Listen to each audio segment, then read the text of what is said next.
네, 느헤미야서로 만나는 비상기도운동 3일차입니다. 반갑습니다. 저는 종종 이런 질문을 받습니다. 간사님은 언제 제일 힘드세요? 간사님은 어떤 때 좀 이렇게 마음이 어렵고 지치세요? 라는 질문을 받는데요. 여러분이 보시기에 제가 언제 가장 지치고 힘든 것 같으신가요?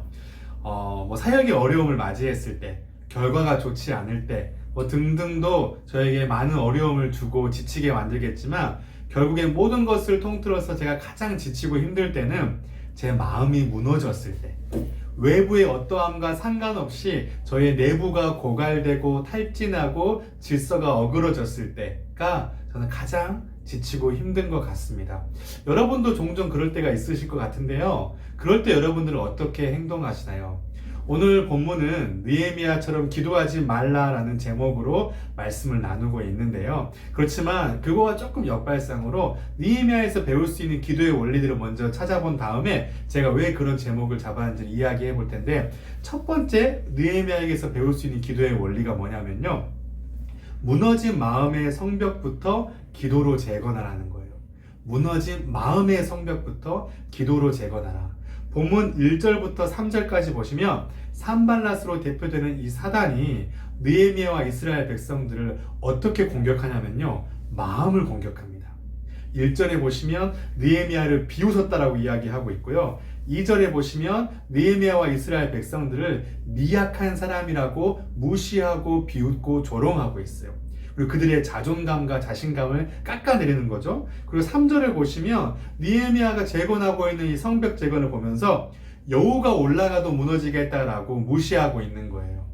근데 중요한 것은 뭐냐면 10절과 12절을 보면요, 그런 사단으로 표시될 수 있는 외부적인 사람이 아니라 함께 성벽 재건을 해야 되는 유다 사람들이 느헤미야를 향해서 우리 힘이 다 빠졌다, 이 성을 건축하지 못하겠다라고 10번이나 이야기했다고 성경은 기록하고 있습니다.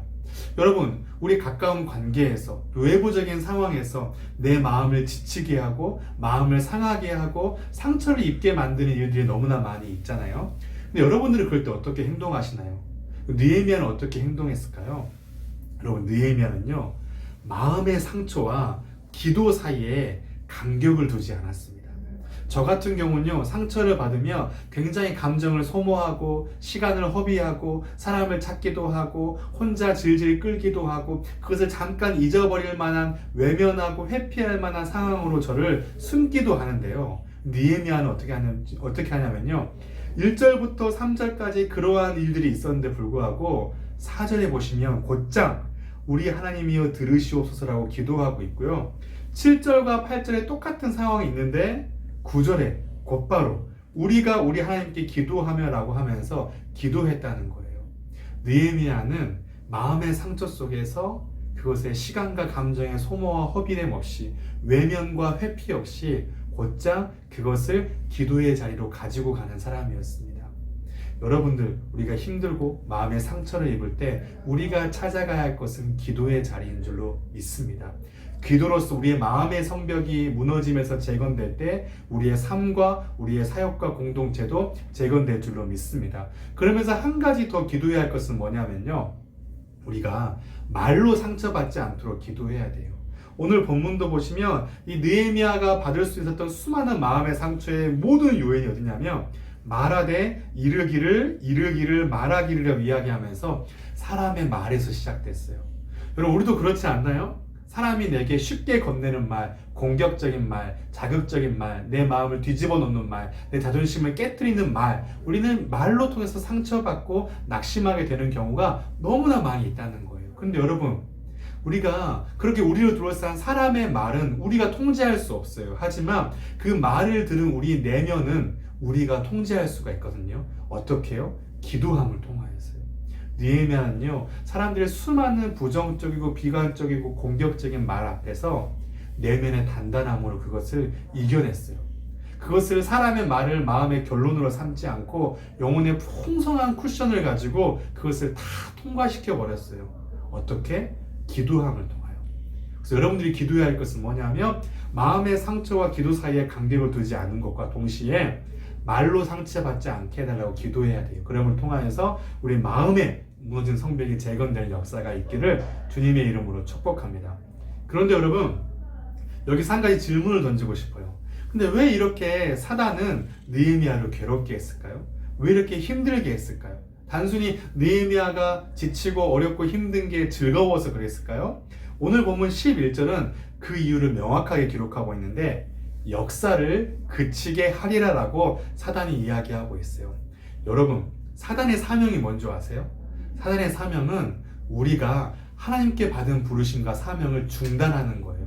우리가 힘들어서 지쳐서 상황이 어려워서 내 감정이 휘날려서 내게 주어진 사명과 부르심을 내려놓는 거, 멈추는 거, 중단케 하는 거, 그게 바로 사단이 우리를 낙심시키고 괴롭게 하는 모든 이유라는 거예요. 여러분, 우리는 사단의 사명을 성취하기에 부름받은 사람이 아니라 주님의 지상명령을 성취하기 위해 부름받은 사람들이에요. 그럼 우리가 취해야 될 중요한 기도 제목은 뭐냐면 주님, 나를 향한 사단의 사명을 좌절시켜 주시옵소서예요. 여러분, 그것은 어떤 기도일까요? 내가 어떠한 경우와 상황에도 내가 있어야 할 자리를 떠나지 않는 거예요. 나의 부르심을 떠나지 않는 거예요. 나의 사명을 중단하지 않는 거예요. 여러분, 연약한 사람은요, 힘들 때 사명을 중단하지만 강한 사람은요, 사명을 완수했을 때 중단하는 거예요. 사랑하는 여러분, 우리 건국대 CCC는 사단을 낙심시키는, 사단의 사명을 좌절시키는 그런 사람, 그런 순장, 그런 공동체가 되기를 주님의 이름으로 축복합니다. 그런데 어떻게 그렇게 기도할 수 있을까요? 오늘 본문의 14절을 보며 마치도록 할게요. 14절을 보시면 느헤미야는 하나님을 향해서 세상을 두려워하지 말고 지극히 크시고 두려우신 주를 기억하라고 이야기하고 있어요. 우리를 둘러싼 세상과 두렵게 만드는 요인들에 우리의 시선과 관점이 함몰되어 있는 것이 아니라 진짜 크시고 두려우신 주를 바라보고 기억하고 그분께 우리의 시선이 고정될 때 하나님을 향한 두려움과 경외함으로 세상과 사단을 향한 두려움을 이기고 압도할 수 있다는 겁니다. 여러분, 16절에 보시면 그때로부터 라고 이야기하면서 이 계기로부터 성벽 재건이 다르게 시작되었다는 것을 이야기하고 있어요.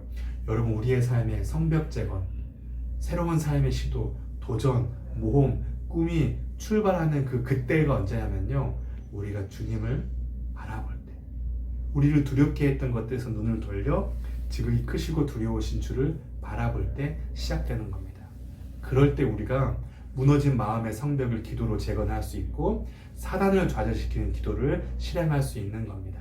말씀을 마칠 건데요, 오늘 설교의 제목은 느헤미야처럼 기도하지 말라입니다. 그런데 제가 거기에 추가 제목을 붙일 거예요. 그 추가 제목은 뭐냐면요, 느헤미야보다 더 기도하라는 거예요. 느헤미야처럼 느헤미야를 본받아 기도하는 것이 아니라 느헤미야보다 더 뜨겁게, 느헤미야보다 더 깊게, 느헤미야보다 더 길게 기도하는 사람이 될 때 우리를 통하여서 무너진 이 민족의 현실과 캠퍼스를 재건해 갈 수 있을 줄 믿습니다. 느헤미야보다 더 기도하는 건국대 CCC 되기를 소망합니다. 감사하고 사랑합니다.